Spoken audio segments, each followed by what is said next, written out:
欢迎收听。今天我们来聊一个特别有温度的中国传统节日重阳节。你可能知道它和登高赏菊有点关系，但这些习俗背后到底藏着多少故事和深意呢？确实挺丰富的。我们手头有份挺不错的参考资料，是关于重阳节的起源、习俗与敬老意义的一些就是说精华内容。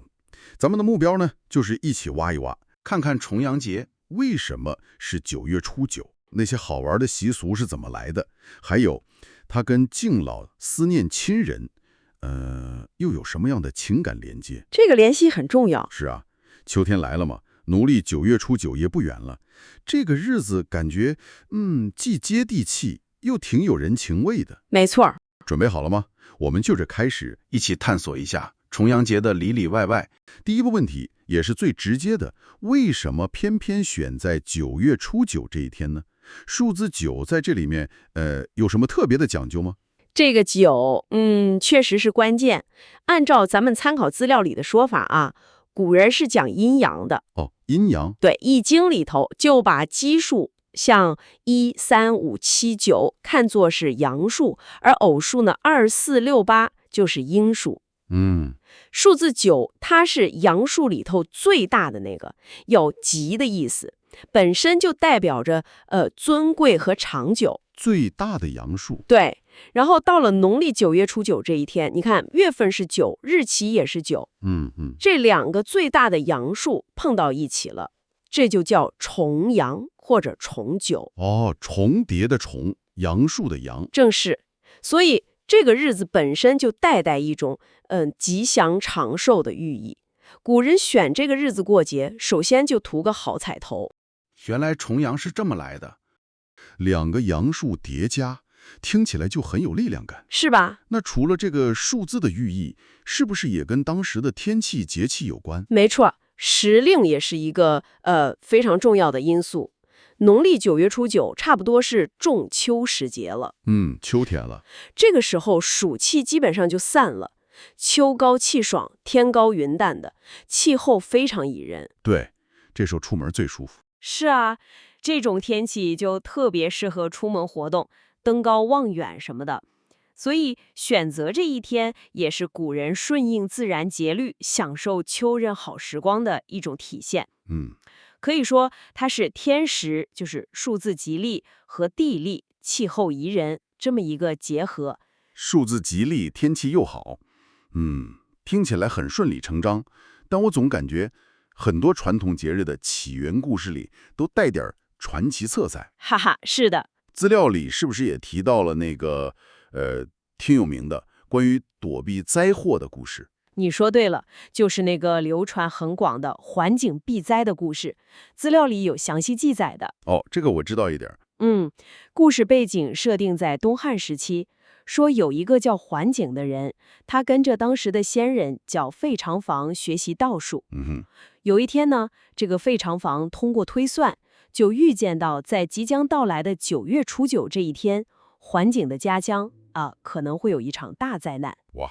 他就赶紧告诉桓景一个避祸的方法。什么方法？就是让桓景在9月初9这天必须带领全家人登到高处去，而且每个人还要佩戴装有茱萸的囊袋，并且要喝菊花酒。茱萸、菊花酒，听起来挺有仪式感的。对，他说只有这样才能躲过这场灾难。那桓景信了吗？桓景深信师傅的话呀。到了9月初9那天，他严格按照嘱咐，带着全家人一起爬到附近的山上，在那儿待了一整天。等他们傍晚回到村里，才惊恐地发现，家里面养的鸡、狗、牛、羊这些家禽牲畜，竟然全都死了啊！这么严重？是啊，而桓景一家呢，因为去了高山，佩戴了茱萸，喝了菊花酒，反而安然无恙。哇，这故事还挺惊险的。所以登高可以避灾的说法就这么传开了，对，成了重阳节的一个核心习俗。这个传说影响力非常大，它直接让登高和佩茱萸、饮菊花酒这几件事儿和9月初9这个日子就紧密地绑定在了一起，成了重阳节的标志性习俗。不过呢，咱们也得理性看待。就像资料里分析的那样，传说嘛，往往给节日增添了戏剧性和传播度。对，更容易让人记住。是的，但节日的真正起源可能更复杂，也可能更早。很可能啊，在有这个传说之前，古人在秋收之后，本来就有祭祀天地、感谢丰收、缅怀祖先的活动。哦，秋收后的祭祀。对，然后随着时间发展，这些活动和当时人们秋季登高望远、赏完菊花、佩戴有特殊香气的植物，比如茱萸，来求健康的这些习俗，慢慢的就融合到了一起。逐渐融合。再加上环景这个故事的流传，最终才形成了我们今天所熟悉的重阳节的样貌。我明白了，所以这个故事更像是一个强化剂和助推器，可以这么理解。把一些本来就存在的秋季习俗，更牢固的和9月初9这个日子锁死了。对，说锁死了也挺形象的。那除了登高，我们再具体聊聊茱萸、菊花酒和重阳糕。这些东西听起来都很有意思，它们各自又承载了什么样的寓意呢？感觉每一样都不是随便选出来的。的确如此，这些习俗里的物件儿都蕴含着古人对健康、平安那种最朴素的向往。我们一个一个来看资料里的解释。先说登高，除了刚才提到的避灾传说赋予它的神秘色彩，登高还有一个更普遍、更积极的寓意，是什么呢？那就是取高的谐音，象征步步高升。哦，高升。对，但这里的高升可不单单是指做官发财哦，它更广泛的包含了对健康长寿，就是寿高，还有生活美满、福高的祝福。这个理解好。你想想，秋天登高望远，山上的空气又新鲜，视野开阔，心情自然就舒畅了。对，这对身心健康本身就是有好处的。这个步步高升的寓意感觉更贴近我们现在的生活。现在很多人重阳节陪老人去公园走走啊，或者近郊爬个小山什么的。对，其实也是在践行这个习俗，既是陪伴，也是一种美好的祝福。正是如此。然后是插茱萸和饮菊花酒。茱萸这个字我都不太会写，哈哈，是有点复杂。茱萸资料里提到它是一种气味相当浓烈的植物。在古代，人们相信这种强烈的香气可以驱赶蚊虫，更重要的是能够辟邪、祛病、抵御灾祸。作用还挺多。所以在重阳节这天，人们会把茱萸折下来插在头上，或者装在小布袋里佩戴在身上，还有的会悬挂在家门口。目的就是希望能够远离疾病和不好的东西。听起来茱萸有点像是一种天然的护身符。哎，你说的对，有点这个意思。那菊花酒呢？菊花酒这个听起来就比较风雅了。菊花酒主要是取菊花的象征意义。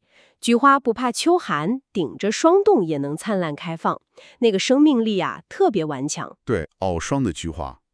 这种傲霜怒放的姿态，让古人就把它和长寿联系在了一起，认为它是延寿客，延年益寿的客人。对，因此在重阳节这个祈求长久的日子里，饮用据信是用菊花酿制的酒，就被赋予了祛病延年、强身健体的期望。有趣的是，资料也指出了，现在专门去酿造和饮用菊花酒的习俗，好像没那么普遍了。是的，相对少了。但是赏菊花就是赏菊，反而成了一个重阳节期间非常流行的活动，各地都会有菊花展。对，这算不算是一种习俗的演变？绝对是，这是一种非常典型的习俗演变。虽然喝菊花酒的人少了，但欣赏菊花依然是对它顽强生命力的一种赞美和致敬。同样寄托了人们对健康长寿的美好向往。从饮到赏，形式变了，但内核的情感寄托还在。内核还在。而且赏菊本身也是一种美的享受嘛，更符合现代人休闲娱乐的需求。从喝到看，形式更轻松了，但寓意还在。那吃的呢？吃重阳糕，这个我可太有兴趣了，听名字就觉得应该挺好吃的。哈哈，吃货本性暴露了。它有什么特别的说法吗？吃重阳糕讲究同样不少，最核心的寓意还是利用了谐音。又是谐音。对，糕和高同音嘛，哦，明白了。所以吃重阳糕取的又是步步高升、百事俱高这样的好彩头，和登高一样，都是祝福日子越过越好，一年更比一年强。又是高升。而且各地的重阳糕还挺有特色。资料里举了些例子，比如有的地方会在蒸好的糕上插上五颜六色的小纸旗，小旗子。对，就好像是模拟登高的情景，看上去特别有节日气氛。这个好玩。还有的重阳糕用料很足，会加入红枣、核桃、栗子、葡萄干这些果料。听起来就好吃。这不仅仅是为了好吃，红枣象征红火，核桃、栗子这些坚果也常被寓意健康长寿、子孙满堂。哇，连糕点的装饰和配料都有这么多说法。是吧？而且听起来重阳糕好像不只是自己吃，还有送人的讲究。对，在过去，重阳糕常常是晚辈特意制作或者购买来，孝敬长辈的礼物。送给老人的。通过送上这种甜甜糯糯的糕点，表达对长辈的敬爱和祝福，希望他们身体健康，晚年幸福。这一举动本身就充满了浓浓的孝道意味。这么一圈听下来，无论是登高、茱萸、菊花还是重阳糕，背后都紧紧扣着对健康、平安、长寿、生活向上的期盼，没错，还有对长辈的敬重。对。那我们把目光转到现代，现在重阳节在中国被正式定为老年节，这个官方的认定是不是给这个古老的节日赋予了更明确、更重要的社会意义？的确如此，这也是资料里特别强调的一点。可以说，敬老、爱老、助老构成了重阳节在现代社会最核心的价值。核心价值。其实，尊敬长辈的传统，就像我们刚才聊到的送重阳糕、陪同登高等习俗一样，它一直是根植在重阳节的文化基因里的。对，本来就有。将重阳节法定为老年节，更像是一种国家层面的倡导和强化。它是在提醒整个社会，尤其是在生活节奏越来越快的今天，我们要更加主动地去关注老年群体的需求。不仅仅是物质上的赡养，更重要的是精神上的关怀和陪伴。精神关怀这个很重要。对，它鼓励我们把敬老从一种传统美德转为日常的具体的行动。我明白了。所以现在很多人选择在重阳节这天，放下手头的工作，特意回家看看父母，陪爷爷奶奶聊聊天，帮他们做点家务。是的，或者带他们出去散散心。对，哪怕只是打个电话、发个视频问候一下，这些其实都是在响应老年节的号召，是对份敬老意义的现代实践，对吧？完全正确。行动的价值不在于大小，而在于心意。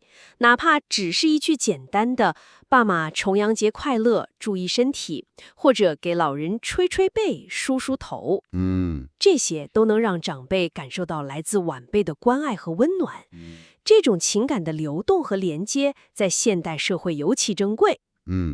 除了敬老，重阳节好像还有一层情感是关于思念的，尤其对那些在外地的人来说。对，这也是重阳节一个非常重要的情感维度，思亲，思念亲人。这一点在古代可能表现得更为强烈。怎么说？古时候交通不便嘛，很多人因为求学、做官、经商这些原因，不得不远离家乡和亲人，成为所谓的游子。游子。到了重阳节这一天，按照习俗登高望远，看着远方的景色，就特别容易触景生情，勾起对故乡、对家人的思念之情。这种情愫被诗人捕捉和放大，留下了许多千古名句。您一说这个，我立刻就想到了王维的那首9月9日忆山东兄弟。对，就是这首。独在异乡为异客，每逢佳节倍思亲。遥知兄弟登高处，遍插茱萸少一人。就是这句。最后这句遍插茱萸少一人，真是把那种就是身处热闹节日，却因亲人不在身边而产生的孤独和牵挂写得淋漓尽致，特别令人动容。是啊，这首诗可以说是将重阳节的思亲情感表达得最透彻的作品之一了。它让我们跨越时空，感受到古人在节日里那份浓浓的乡愁和亲情。当然，现在通信和交通都发达多了，我们想联系家人非常方便，物理距离不再是那么大的障碍。对，视频通话很方便。是的，但是对于那些因为工作、学习或者其他原因，在重阳节这一天确实无法陪伴在父母或长辈身边的人来说，这个节日仍然是一个特别的提醒。提醒什么呢？提醒你打个电话聊聊家常，发个视频看看彼此，或者提前寄一份贴心的小礼物，道一声爸妈我想你们了。这些行动本质上都是在维系和珍视这份血脉亲情。维系亲情。这和古人登高望远，心中默念亲人的那份情怀，其实是一脉相承的，都是在表达爱与牵挂。所以你看，无论是敬老还是思亲，重阳节最终指向的，正如资料所总结的，是用行动传递爱。用行动传递爱。对，形式可以与时俱进，但内核的情感，对长辈的敬重与关爱，对亲人的思念与牵挂，应该通过我们实实在在的陪伴、问候和关怀去体现出来。听您这么一梳理，再结合资料里的信息，感觉对重阳节的理解一下子立体和深刻了好多。它真的不只是一个简单的秋季节日符号，它更像是一个情感的容器。容器这个比喻好，把我们对自然的感觉，就是顺应秋时，对家庭的重视敬老思亲，还有对未来的期盼，步步高升，都巧妙地融合在了一起。没错，您一开始说它是个温暖的节日，现在我完全体会到了。的确，它就像一面镜子，映照出我们文化中那些关于孝道、亲情以及对美好生活向往的价值观。它也在提醒我们，在快速奔跑的现代生活中，有些最基本也最重要的人伦情感，是需要我们时常停下来，用心去呵护的。用心呵护，这个说得真好。所以，希望大家在今年的重阳节，无论你是在长辈身边，还是远在异乡，都能找到属于自己的方式，哪怕只是一个微小的行动，去传递这份跨越时间和空间的爱与思念。或许这才是我们现代人过好重阳节最有意义的方式。这次的探讨确实让我们对重阳节的传统习俗和它蕴含的丰富情感有了更深的认识。那么，在结束之前，我想把一个问题留给你来思考。我们今天讨论了很多重阳节敬老念亲的传统，在生活节奏越来越快的当下，我们该如何做，才能把这份美好的心意，不仅仅是仪式化的，保留在重阳节这一天，融入日常。对，而是能更自然、更真诚地融入到我们每一天的日常生活中去呢？有哪些看似微小、简单，却能实实在在传递关爱与连接的方式，是我们可以从今天就可以做的？值得思考。这或许是这个古老节日在今天能给我们带来的更深层次的启发吧。好了，这次的探讨就到这里，感谢你的收听，期待下次我们继续一起深入了解更多有趣的话题。